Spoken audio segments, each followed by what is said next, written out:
Hey, hello. You're probably having some questions about the water cycle. Well, that's what we're here to find out about, also known as the hydrologic cycle. I'm going to show you where it starts and kind of the process it goes through. So stick on, let's go. Oh, there you are. Okay. So you're probably wondering, or actually looking at the poster and saying, well, it looks like this water cycle starts over the ocean. Well, it can happen in several places. Ocean obviously is one great place, but as we see here, we do have a lake, and that was also where one of the processes starts. And it's not just bodies of water that contribute to the water cycle. Actually, we perspire, we do it through perspiration. Plants do it through transpiration. Actually, on a hot day over a field of plants like this, you actually may see heat waves. Well, that's actually the plants losing their moisture to the environment. Obviously, heat enhances this process, makes it go faster. You think about the El Nino effect when we have that warm water over the South Pacific waters, picks up much more moisture, and for San Diego, usually more rain. Now, when this condenses, it would normally form into a cloud after the evaporation process. Today, we have some clear skies. Doesn't mean the water's not up there, it's just not condensing in the way that we would normally see it. We do have humidity, which is a measurement of moisture in the water, or in the air. And right now it's not exactly low, but we don't have those clouds.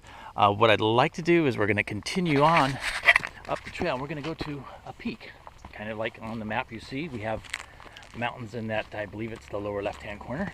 And we'll take a look at from there and see where the water cycle goes from there. Okay, we're almost to the end of our water cycle video, but I do want to pose a question. As I'm hiking up to Stanley Peak, there is a water tower here. And there it is right there.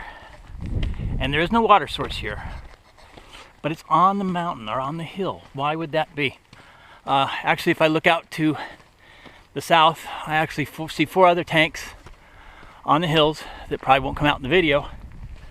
Why would you imagine they would mount these up here where there's no water source? And it's actually somewhat related to the water cycle, but generally not much talked about. So after we're done with the last part of the video about the water cycle on Stanley Peak, we'll come back and visit this.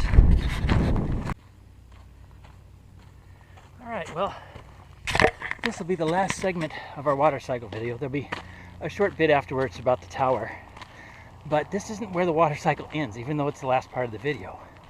It is truly a cycle. If you look at your map and follow it around with your finger, you'll notice you'll make a circle. We know that it evaporates and it condenses into clouds, and then at some point, as we look at this great view from Stanley Peak, which there aren't any clouds, that will turn into precipitation. Sometimes in the form, mostly in the form of rain, sometimes snow, sleet and hail, actually even fog. That's a low-hanging cloud. So it falls. Well, it doesn't stop there. Yes, that's part of the water cycle. But if you look at your map on the lower right, you'll see that river running back to the ocean. Well, if it's above sea level, it's going to run downhill. And we call that gravity. And that's going to be a component for the next section of this video when we get back to the water tank. But I do want to encourage you sometime to get up here on the Daly Ranch and come out to Stanley Peak. There's a munitions box here where you can sign, put your name in there, tell them the day you were here, and you can this is one of the highest peaks in the park here. There's the marker right there. Not that that's the highest, that's just where they put the marker. And you have this, there's Escondido over there, swinging around to Lake Wolford and Valley Center over there. Just a beautiful place to get out. And thank you for taking the time to watch the water cycle video, and then we're going to get back to that tower and talk a little bit about that. Okay, well, I'm standing close to Stanley Peak and well above the water tower, as you can see there. You might be able to make out the backwards R and the B.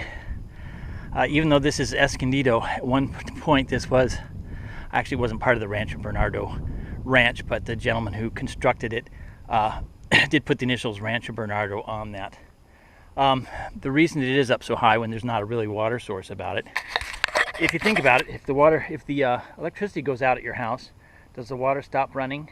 No. True, there are some pumps involved to get water to different places, but the water generally continues to run in your house because of gravity. So when you have a water tank up there, and actually the Daly Ranch would be lower in the valley, if the water tank's full, you just turn on the faucet and you're going to get water just by gravity.